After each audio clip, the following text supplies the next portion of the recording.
আউযু বিল্লাহি মিনাশ শাইতানির রাজিম। বিসমিল্লাহির রহমানির রহিম। সারা দেশের মুসলমান ভাইদেরকে আসসালামু আলাইকুম ওয়া রাহমাতুল্লাহি ওয়া বারাকাতুহু ও মুসলিম সকল ভাইদেরকে শুভেচ্ছা। আজকে আমরা নতুন একটা বিষয় নিয়ে আপনাদের সামনে কথা বলতে এসেছি। আমরা অনেক কিছু পৃথিবীতে ঘটতে যেতে দেখতেছি। আমরা আমেরিকাতে আগুন লেগেছে, সেটা আমরা সবাই জানি। আমেরিকানদের চরিত্র যদি আমাদের ফলো করেন তাহলে দেখতে পাবেন তাদের চরিত্রের মাঝে যে ধরনের গুণগুলা তাদেরকে আজকে এই ধরনের পরিস্থিতিতে ফেলতে বাধ্য করেছে, সেই ধরনের গুণ যদি আমাদের মধ্যে থাকে তাহলে আমাদেরকে এই পরিস্থিতিতে পড়তে বাধ্য করবে। আমার সমস্ত ভাইদেরকে একটা মেসেজ দিতে চাই, ভাইরা আসুন আমরা সবাই এই দুর্যোগ থেকে না হেসে না খেলে আমরা শিক্ষা নিই।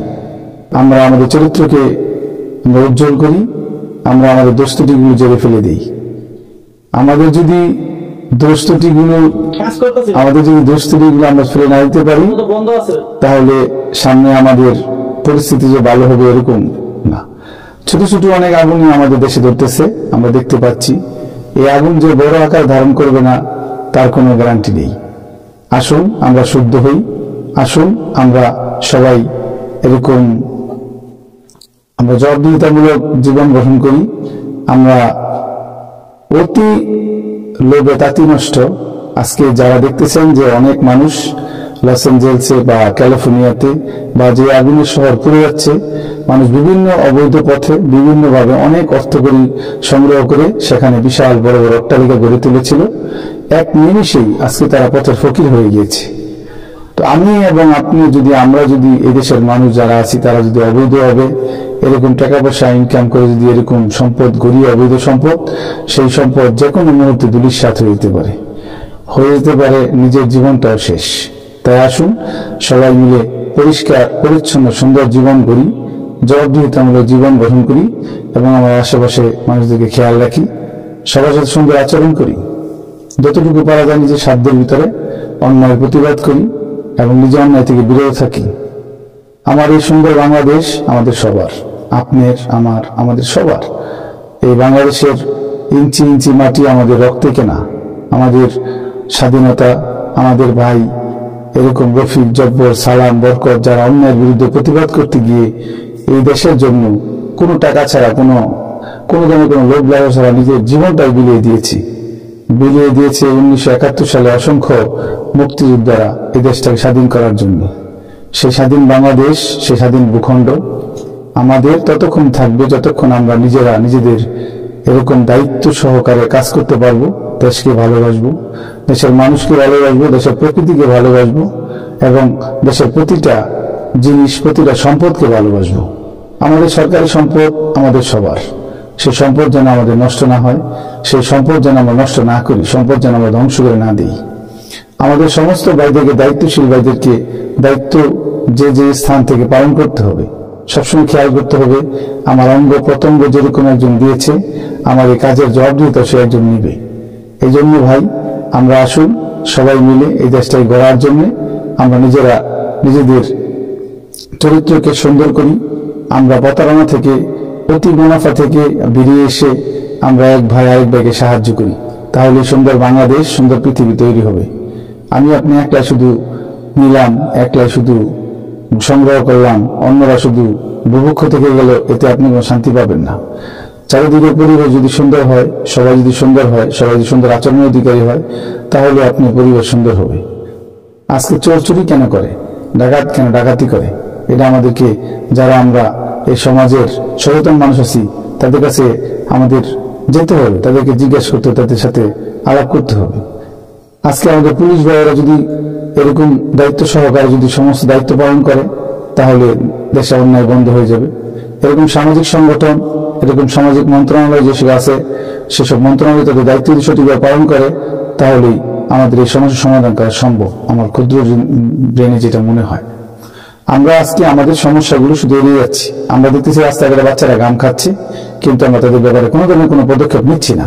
সামাজিক সংগঠন আছে, সামাজিক কার্যক্রম পরিচালনাকারী এদেশে বহুত প্রতিষ্ঠান আছে, কিন্তু তারা মূর্খের মতো বসে শুধু বেতন নিচ্ছে, তারা তাদের বউ পোলাপান সংসার নিয়ে শুধু পড়ে আছে। কিন্তু তাদের সামাজিক এই কাজগুলো করার জন্য যে দায়িত্ব তাদেরকে দেওয়া হয়েছিল, যে সামাজিক যে কাজগুলো করে জাতিকে যে উন্নয়নের দিকে নিয়ে যাওয়ার কথা ছিল, আজকে সমস্ত মানুষগুলো তাদের দায়িত্বকে অবহেলা করার কারণে আমাদের দেশে প্রচুর পরিমাণ আবর্জনা তৈরি হচ্ছে। আপনি যদি ডাক্তার হন, ব্যারিস্টার হন, ইঞ্জিনিয়ার হন, বড় ধরনের ব্যবসায়ী হন, যে কিছু হন, একজন গ্রামখোর যদি আপনাকে পোস্ট মেরে ফেলে দেয়, তাহলে আপনার এই পড়ালেখায়, শিক্ষার এই কোনো কিছুর কোনো দাম থাকবে না। তাই ভাই, আমরা যে যেখানে যে অবস্থায় আছি, আসলে আমরা সামাজিকভাবে কাজ করে থাকি, আমরা সামাজিকভাবে এরকম সমস্ত জিনিস খবর নিয়ে থাকি। আমাদের যে বর্তমান বস্তি ঘরগুলো আছে, সেখানে এরকম রোহিঙ্গাদের চেয়েও মানুষ মানবতার জীবনযাপন করতেছে। আপনার একবার গিয়ে দেখেন, টিনের ঘর, এক হাত উপরে ফ্যান, সেখানে হাত তুলে ফ্যান হাতে লেগে যায়। এই যে মানুষগুলো মানবতার জীবনযাপন করতেছে, তারা আপনার সৌন্দর্য কিভাবে বুঝবে? ক্ষুধার্ত মানুষের কাছে সৌন্দর্যের কোনো দাম নেই, ক্ষুধার্ত মানুষের কাছে এরকম ভালোবাসার কোনো দাম নেই। তাই আসেন, আপনারা যারা এই সমাজে প্রতিষ্ঠিত, তারা এরকম সমাজের বিভিন্ন ধরনের সামাজিক কার্যক্রমের সাথে হাত বাড়িয়ে দেন, সরকারের সাথে বিভিন্ন ধরনের সামাজিক কার্যক্রমে এগিয়ে আসেন। একা বুভুক্ষ না হয়ে, একা ক্ষমতার লোভী না হয়ে এরকম সবাইকে ভাগ করে দেন, সবাই কিছু দায়িত্ব পালন করুক, এরকম মানুষের কাছে আসেন, এই সমাজটাকে সুন্দর করেন। একজন ছিনতাইকারী যদি একজন বার্ষিক টিচারকে কুপিয়ে মেরে ফেলে, একজন ছিনতাইকারী যদি একজন ডাক্তারকে মেরে ফেলে, তাহলে আমরা আমাদের একটা জেন্স, আমাদের একটা ব্রেন, আমাদের একটা সম্পদ হারালাম। তাহলে আমরা আসেন, আমাদের এই সামাজিক যে ধরনের বিভিন্ন প্রতিষ্ঠান আছে, সরকারি প্রতিষ্ঠান, তারা যদি দায়িত্বশীলতার সহিত যদি সমাজের কাজগুলো যদি তারা যদি করে, তারা যদি সেখানে যদি কোনো ধরনের কোনো দুর্নীতি না করে, তারা যদি সেখানে কোনো অপচয় না করে, তারা যদি তাদের এই দায়িত্ব পালন করে, তাহলে আমাদের সমাজটা সুন্দর হবে। ভাই, ক্যালিফোর্নিয়ার এই আগুন থেকে, লস এঞ্জেলেসের এই আগুন থেকে বর্তমান সময়ে আমাদের শিক্ষা নেওয়ার সময় এসেছে।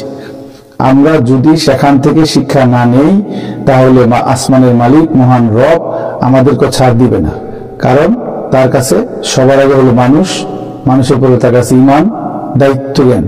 উনি দায়িত্ব দিয়েই মানুষকে দুনিয়াতে পাঠিয়েছেন, উনি দায়িত্ব বুঝিয়ে দিয়েছেন। মানুষকে প্রথম অনেক দুর্বল করে পাঠিয়েছেন, যে তার মার বুকের দুধ তার মা যদি মুখে না দিত, তাহলে মানুষ খেতে পারত না। কিন্তু একটা সময় মানুষ তার ব্রেন, তার মেধা, তার কর্মক্ষমতা দিয়ে সে অনেক বড়, অনেক সম্পদের মালিক হয়। তাই আমাদের এই মেধা, আমাদের এই কর্মদক্ষতা, আমাদের এই মন মানসিকতার পরিবর্তন করে আমরা এই বাংলাদেশ গড়ে তুলতে পারি, আমরা একটা সমাজ গড়ে তুলতে পারি, সকল মানুষকে নিয়ে আমরা একটা সুন্দর সমৃদ্ধশালী বাংলাদেশ গড়ে তুলতে পারি। আর আমরা যদি এরকম স্বার্থপর হই, এরকম লোভী হই, এরকম অহংকারী হই, ধ্বংসকারী হই, এরকম দুর্নীতিবাজ হই, এরকম যদি আমরা যদি ঠকবাজ হই, তাহলে একদিন আমাদের ধ্বংস আমাদের গাড়ি এসে পড়বে। এবার ভাবি দেখেন তো, যারা অনেক পয়সা কামাই করেন, যারা অনেক অর্থ কামাই করেন, তারা কিন্তু অনেক টাকা এরকম ডাক্তারকে দিয়ে দেন। একজন খেটে খাওয়া মানুষ, একজন হালাল খাওয়া মানুষ কিন্তু অত টাকা ডাক্তারকে দেয় না। হয়তো তারা সরকারি মেডিকেলে যায়, যেটা ওষুধ নিয়ে এসে খায়, ভালো হয়ে যায়। কিন্তু আপনারা যারা এই সমাজের এলিট পার্সন, আপনারা যারা এলাকার ভিআইপি পার্সন, তাদের বাসায় একবার খেয়াল করেন, একবার মগজটাকে খুলে দেখেন, বেঁচে থাকতে একবার চিন্তা করেন যে কেন এগুলো হচ্ছে। তাদের বাসায় এরকম লক্ষ লক্ষ টাকার ওষুধ চলে যাচ্ছে, চিকিৎসা চলে যাচ্ছে। আপনাকে ভাবুন তো, সেই কথাটা একবার ভাবুন তো, সেই মহামানবের কথাটা। তোমরা দান করো, দান করলে তোমাদের বিপদ, তোমাদের রোগ, তোমাদের আপদ কেটে যাবে। এই জন্য আপনারা সবাই দানের হাতকে বাড়িয়ে দিন। সমাজের আশেপাশে মানুষের খবর নিন, সমাজের প্রত্যেকটা মানুষের সাথে আপনারা মিলেন, তাহলে দেখবেন আপনাদের এরকম চিকিৎসা এবং নিজের অনেক কিছু এরকম ঠিক হয়ে যাবে। সমাজের প্রতিষ্ঠিত মানুষেরা, পুলিশ, র্যাব, আর্মি, ডিজিএফআই এবং সরকারি কর্মকর্তা কর্মচারী, যারা যেখানে যে অবস্থায় দায়িত্ব পালন করতেছেন, নিজেরা তো শিক্ষিত, ডক্টরেট ডিগ্রি নিয়ে যদি আপনারা যদি চুরির তকমা নিয়ে চাকরি থেকে বরখাস্ত হন, যদি চুরির তকমা নিয়ে যদি ঘুষ নেওয়া লেনদেনের কারণে যদি আপনারা যদি বরখাস্ত হন, তাহলে শিক্ষা, এত কষ্ট, এত লেখাপড়া কি দাম রইল? যদি একজন মানুষ যদি ডক্টরেট ডিগ্রি করার পরে তার পাশে যদি চুরির তকমা লাগে, দুর্নীতি তকমা লাগে, ঘুষের তকমা লাগে, কি হবে এত সম্পদ দিয়ে? ভাই, আসুন না আমরা সবাই মিলে একটু স্বচ্ছ হই, সুন্দর হই। যাদেরকে সরকারি বাড়ি দিছে, গাড়ি দিছে, বেতন দিচ্ছে, তাদের তো একটা নিশ্চয়তা আছে যে আপনি মাস গেলে একটা নিশ্চয়তা সম্পূর্ণ বেতন পাচ্ছেন। কিন্তু দেখেন তো একবার তাকিয়ে, অসংখ্য ছেলে পেলে মাস্টার্স অনার্স করে রাস্তায় মোটরসাইকেল নিয়ে দাঁড়িয়ে আছে। তারা তাদের কোনো বেতন নাই, মাস গেলে তাদের কোনো ধরনের কোনো পার্মানেন্ট কোনো একটা অ্যামাউন্ট নাই। সরকারি কর্মকর্তা কর্মচারীরা চাকরি থেকে চলে যাওয়ার পরেও তাদেরকে একটা প্রভিডেন্ট ফান্ড থেকে একটা টাকা দেওয়া হয়। কিন্তু সাধারণ মানুষগুলো দেখেন তো, রিক্সাওয়ালা, মুসি, কামার, কুমার, খেটে খাওয়া মানুষ, তেতে, এই যে ফুড ফান্ডাতে বাচ্চারা যে আপনার এরকম পার্সেল ডেলিভারি করে, কত সময় কত অ্যাক্সিডেন্ট হয়, কত সময় সাইকেল চুরি হয়ে যায়, এরকম বিভিন্ন অ্যাক্সিডেন্টে তারা করে রাত দিন তারা মেঘ বৃষ্টি ঝড় তুফান কাঁধে নিয়ে এরকম মানুষের বাড়িতে এরকম তারা খাবার পৌঁছে দেয়, ডেলিভারি পৌঁছে দেয়। কোনো মানুষ তাদেরকে 50 টাকা দিয়ে বলেন না বাবা তুমি চা খেয়ে, তাহলে মানবতা কোথায় গেল? তারা তো তাদের একটা পাবেই, কিন্তু যারা নাকি সমাজের এলিট পার্সন আছে তারাই তো অর্ডার গুলো দেয়। তারা তাদের কাছে একটু যদি 10 টাকা 20 টাকা দেয় চা খাওয়ার জন্য, তাহলে কি একটু দাম হলো না? এটা গরিব মানুষ থাকার মধ্যে সে ফুড ফান্ডে কাজ করে, শুধু জমিদার ফুড ফান্ডে কাজ করতো না। আমাদের সমাজে আরো অনেক মানুষ আছে, অনেক আছে, ছোট ছোট কাজ আমরা যারা করি রাস্তায় ঘাটে, দেখা গেল মিউনিসিপ্যালিটির লোকেরা আছে, এরকম কাজের বুয়ারা আছে, এরকম মেতররা আছে, এরকম আপনার ভিখারিরা আছে, এরকম অনেক মানুষ আছে যারা চাইতেও পারে না, যারা করতেও পারে না। এই সমস্ত মানুষগুলা সমাজের অনেক নিরীহ এবং অসহায় অবস্থায় আছে। তাদের খাদ্যের পুষ্টিগুণ তারা পাচ্ছে না, যার কারণে দিন তারা রুগ্ন হয়ে যাচ্ছে। এক শ্রেণীর মানুষ বৈষম্যের শিকার হচ্ছে। আমরা সেক্টর গুলান, এরকম বিএপি রাস্তাগুলা, বিএপি এলাকাগুলা, গুলশান, বনানী, এরকম উত্তরা রাস্তাঘাটগুলো এত সুন্দর পরিষ্কার, কিন্তু দেখা যাচ্ছে লোকাল এলাকায় গেলেই রাস্তাঘাট নোংরা, ভাঙা চূড়া। কেন? তারা কি ট্যাক্স দেয় না? আমরা কি ব্যাট দেই না? আমরা কি গভর্নমেন্টের অংশগ্রহণ নয়? বৈষম্য সব জায়গায় হচ্ছে। শহরের স্কুলগুলোর বাচ্চারা ভালো মতো লেখাপড়া করতেছে, গ্রামের প্রাইমারি স্কুলগুলোর টিচাররা বাচ্চাদের কোনো ধরনের তদারকি করতেছে না। গভর্নমেন্টের ইউএনও, টিএনও, এরকম প্রাথমিক গণশিক্ষা অধিদপ্তর থাকার পরও তারা গ্রামে গিয়ে প্রাইমারি স্কুলগুলো যেন একটা গরুর একটা গরুঘরের মতো পরিণত হয়েছে। আজকে ওই বাচ্চাগুলা সঠিকভাবে শিক্ষিত হতে পারছে না। আপনারা দেখেন তো, আজ থেকে 20 বছর আগে আমরা সবাই প্রাইমারি স্কুল থেকে উঠে এসেছি। সরকারি প্রাথমিক বিদ্যালয় থেকে ম্যাজিস্ট্রেট, জজ, এমপি, মন্ত্রী, এরকম কি বলে যে আপনি ডিসি, এডিসি, এসপি, ডিএসপি সবই তো হয়েছে। আজকে কেন হচ্ছে না? আমরা আমাদের দায়িত্ব থেকে দায়িত্ব জ্ঞান সম্পূর্ণভাবে কাজকাম করতেছি না, সবাই গা বাছায় চলতেছি। কিন্তু মনে রাখেন, একদিন আমাদের সবাইকে জবাবদিহি করতে হবে। যেদিন খাওয়া নাই, ঘুম নাই, গোসল নাই, কেরিয়ার নাই, সংসার নাই, পরিবার নাই, কোনো কিচ্ছু নাই, কিন্তু সবাইকে সবার দায়িত্ব সম্পর্কে আসমানের মালিকের কাছে জবাবদিহি করতে হবে। যিনি না চাইতে হাত, পাও, চোখ, কান, মুখ, সুস্থতা, বাড়ি, ঘর, সম্পদ এবং পিতামাতা দান করেছেন। তাই ভাই সাহেব, সবাই সবার সুন্দর এবং সুস্থ জ্ঞানটা খাটান। কিভাবে একটা সুন্দর জাতি, কিভাবে একটা সুন্দর রাষ্ট্র, কিভাবে একটা সুন্দর পৃথিবী করা যায়। ইন্নামাল আমালু বিন্নিয়ত। আমরা যে নিয়ত করি সুন্দর, পরিষ্কার, পরিস্ফুটিত একটা সুন্দর অনাবিল পৃথিবীর, তাহলেই হবে সুন্দর। একা কখনো এটা হয় না। একা আমরা ব্যক্তি, সবাই আমরা যদি একসাথে মিলি তাহলে শক্তি। 10 মিলে করো কাজ, হারি জিতে নাহিলাস। তাহলে এই দেশটা আমাদের 10 জনের, এই দেশটা আমাদের সবার, 20 কোটি মানুষের, নারী এবং পুরুষ, বাচ্চা এবং যুবক, কিশোর কিশোরী, ছাত্র মজুর, কামার কুমার, জনতা, সকলে মিলে ভালো কাজের দিকে এগিয়ে আসতে হবে। এরকম আমাদের বেশি বেশি ভালো কাজ করতে হবে। আমাদেরকে মহামানব 100 জন মানুষের মধ্যে যিনি নাকি ফার্স্ট হয়েছিলেন, সারা পৃথিবীর মনীষীরা যাকে ফার্স্ট হিসাবে এরকম গ্যারান্টি দিয়েছিলেন এবং মনোনীত করেছিলেন, সেই মহামানবের হযরত মুহাম্মদ সাল্লাল্লাহু আলাইহি ওয়াসাল্লামের সমস্ত আদর্শ অনুসারে যদি পৃথিবী চলে, পৃথিবীর মানুষগুলো অনুসরণ করে, তাহলেই পৃথিবী একমাত্র সুন্দর হবে। আজকে তাকিয়ে দেখেন আমেরিকার দিকে, তারা কত সুন্দর বাগান, কত সুন্দর বাড়ি, কত কোটি কোটি টাকা খরচ করে এরকম তারা পরিবেশ তৈরি করেছিল। আজকে তারা ওখানে কাল্পনিক সিনেমা করার জন্য হলিউড তৈরি করেছিল। দেখুন তো, এক নিমিষের ভিতরে সবকিছু ধূলিসাৎ হয়ে গেছে। তারা আজকে অসহায় ফিলিস্তিনিদেরকে হত্যা করতেছিল। তারা নতুন নতুন কামান, গোলা, বারুদ তৈরি করে ফিলিস্তিনের অসহায় মুসলমানদেরকে টার্গেট করে তারা সেই সমস্ত কিলিং মেশিন চালিয়েছে এবং তাদের সেই সমস্ত কামান, সেই সমস্ত বন্দুক, সেই সমস্ত গ্রেনেড, সেই সমস্ত ব্যানার দিয়ে তারা তাদেরকে লক্ষ্য করে তাদের অস্ত্রের মহড়া চালিয়েছে। কেউ কাউকে মারে থাকতে পারে না, কেউ কাউকে মেরে এই দুনিয়াতে সারা জীবন টিকে থাকতে পারে না। এই পৃথিবীতে নমরুদ, ফেরাউন, হামান, কারুন, এবং আরো অনেক দম্ভ বড় বড়, এরকম নেপোলিয়ান, এরকম জুলিয়াস সিজার, এরকম আলেকজান্ডার দ্য গ্রেট, বহুত মানুষ এই দুনিয়াতে এসেছিল, অনেক জয় করেছিল। আলেকজান্ডার দ্য গ্রেট এটা কথা বলেছিল, আমার কফিন গ্রহণ করবে ডাক্তাররা, কারণ ডাক্তাররা চিকিৎসা করে কোনো মানুষকে বাঁচাতে পারে না।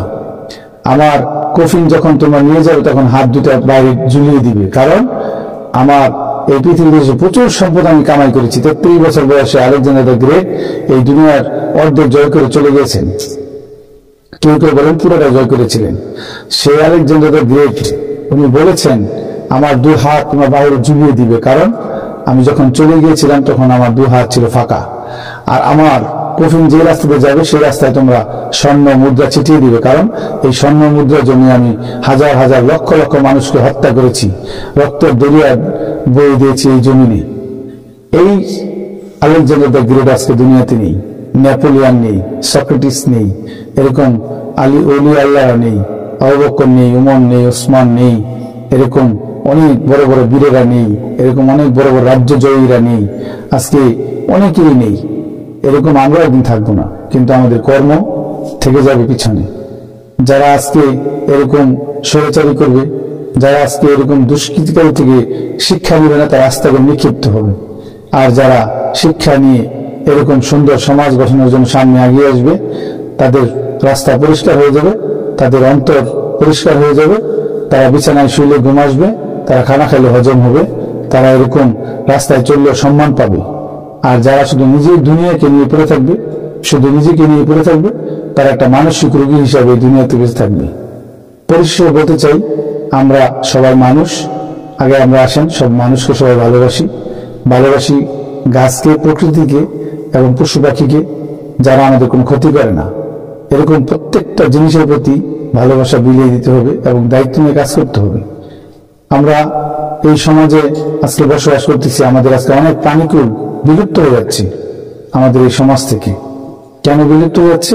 আজকে আমাদের নিজেদের কারণেই।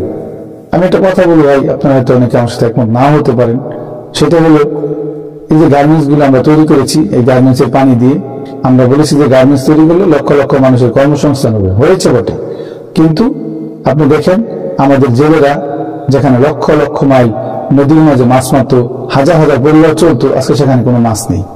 আজকে সেখানে সমস্ত মাছগুলা আজকে মরে, এরকম পুরো নদীগুলো আজকে এক একটা ময়লার ভাগারে পরিণত হয়েছে। কই 30 বছর আগে তো এই নদীর পানিও খাওয়া গেছে। আমরা গার্মেন্টস তৈরি করছি, অসুবিধা নেই, কিন্তু গার্মেন্টসের যে সমস্ত মালিকরা অবহেলা নদীগুলো মারা যাচ্ছে এবং অসংখ্য মাছ মরতেছে, সরকার ওই জন্য দায়ী। আজকে ক্যালিফোর্নিয়াতে আগুন লাগছে, আপনারা জলবায়ু দোহাই দিচ্ছেন, আপনারা প্রত্যেকটা মানুষ শুধু এড়িয়ে যাচ্ছেন। আচ্ছা ভাই, আপনারা এরকম গার্মেন্টস করে অসংখ্য টাকা যদি কামিয়ে আপনারা যদি বাড়িঘর করেন, সেই বাড়িতে আগুনে পুড়ে যায়, তাহলে কি লাভ হবে আপনার মানুষকে ঠগিয়ে এই অর্থ সম্পদ কালেকশন করে? আপনারা 1 মাসের গার্মেন্টস বন্ধ থেকে বেতন দিতে পারেন না, শ্রমিকরা রাস্তায় নেমে পড়ে। এত উন্নয়ন আমাদের, কোথায় আমাদের সেই উন্নয়ন? আজকে আমরা রাস্তা আওয়াজ গান আছে, রাস্তাগুলো আজকে পরিপূর্ণ হচ্ছে না। সরকারের বেতন দেওয়ার পরে প্রকৌশল দিকে 10% দিতে হয়, এটা কি চাঁদা নয়? কোন ইমাম সাহেবকে 10% দিতে হয় না? ইমাম সাহেব 10,000 টাকা 12,000 বেতনে চলে কিভাবে? তারা কি আমাদের চেয়ে দেশ খারাপ করে? মসজিদের এরকম কি বলে যে মাস্টাররা, টিচাররা কি তারা কি আমাদের চেয়ে খারাপ খানা খায়? তাদের স্বাস্থ্য কি আমাদের চেয়ে খারাপ? সমাজের এক শ্রেণীর মানুষ এত সুন্দর পরিবেশে চলার পরেও যদি আমরা তাদেরকে দেখে না শিক্ষা গ্রহণ করতে পারি, তাহলে আমরা রাস্তাগুলো নিক্ষিপ্ত হব। আমরা এই দুনিয়াতে আসছি, আমরা সবাই চলে যাব, শুধু থেকে গেলে তাদের কর্ম, আমাদের প্রত্যেকের কর্ম থেকে যাবে। তাই আমরা যেন প্রত্যেকটা মানুষকে নিয়ে কাজ করতে পারি, আমরা যেন প্রত্যেকটা সেক্টরে যে যার দায়িত্ব আছে সেখানে দায়িত্ব অনুসারে সবাই কাজ করতে পারে, কাজ করে মনোযোগ দেয় এবং যদি মনে করে যে আমার এই কাজ একদিন থেকে যাবে, তাহলেই সে সম্মানের অধিকারী হবে। সে দুনিয়া সম্মান না পেলে পরকালে সে সম্মানিত হবে।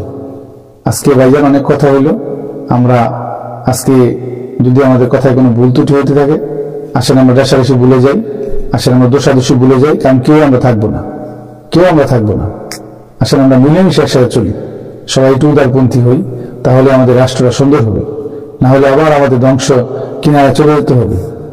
আর আমাদের দেশটা অনেক ছোট, আমরা অনেক মানুষ, আমাদের অনেক স্যাক্রিফাইস দরকার। যাদের ভালো ব্রেন আছে, ভালো চাকরি দরকার, যাদের ভালো শক্তি আছে, তাদের ভালো করা দরকার। আরেকটা কথা না বললেই নয়, সেটা হল হিজদাদের নিয়ে কথা, আমার মন চাচ্ছে বলতে। আজকে আমাদের আনসার গুলো যদি হিজড়া দিয়ে করা হইতো আমার মনে হয় অনেক ভালো হইতো। কারণ তারা আজকে রাস্তায় রাস্তায় মানুষকে অত্যাচার করে, মানুষের বাড়ি থেকে মানুষদের অত্যাচার করে। যদি তারা খাওয়ার এবং একটা কাজের একটা ব্যবস্থা পাইতো, তাহলে আমার খুব দুর্ঘটনা মনে হয় যে মানুষের এই ডিস্টার্বটা অনেক বড় ধরনের একটা ঝামেলা থেকে আমরা উত্তরণ পাইতাম। কারণ প্রত্যেকটা মানুষকে এরা গ্রাম চলে, শহরে, নগরে, বন্দরে, সব জায়গায় এই একটা জাতি যাদের কোনো কর্মসংস্থানের ব্যবস্থা নেই, তারা মানুষকে প্রচুর পরিমাণ ডিস্টার্ব করে এবং তারা করবেই তো, কারণ তাদের কোনো কর্ম নেই, তারা চলবে কিভাবে? এই জন্য সরকারের কাছে আমার আকুল অনুরোধ, সরকার যেন এই ব্যাপারটা নিয়ে একটু যেন করে। আর যারা এরকম বিভিন্ন দায়িত্বশীল ভূমিকায় আছে, তারা যেন দায়িত্ব সহকারে আমাদের সমাজটাকে সুন্দর করার জন্য চেষ্টা করে। না হলে কিন্তু একদিন জবাব দিতে হবে তার কাছে, যার কাছে জবাব দিতেই হবে। সেখান থেকে কেউ মুক্তি পাবে না, কেউ মুক্তি পাবে না সেখান থেকে। তাই আমরা আসুন সবাই মিলে সুন্দর একটা দেশ, সুন্দর একটা রাষ্ট্র, সুন্দর একটা পরিবেশ গঠন করার জন্য ঐকান্তিকভাবে আমরা কাজ করি। যুদ্ধ আমরা চালিয়ে যাব, বিজয় আমাদের আল্লাহ দিবে। যুদ্ধ আমরা আমাদের ঈমান এবং সততা দিয়ে করে যাব, আমাদের আল্লাহ আমাদের বিজয় দিবে ইনশাআল্লাহ। আজকে এতটুকু কথা বলেই শেষ করছি। সবাই ভালো থাকবেন, সুস্থ থাকবেন। আসসালামু আলাইকুম ওয়া রাহমাতুল্লাহি ওয়া বারাকাতুহু।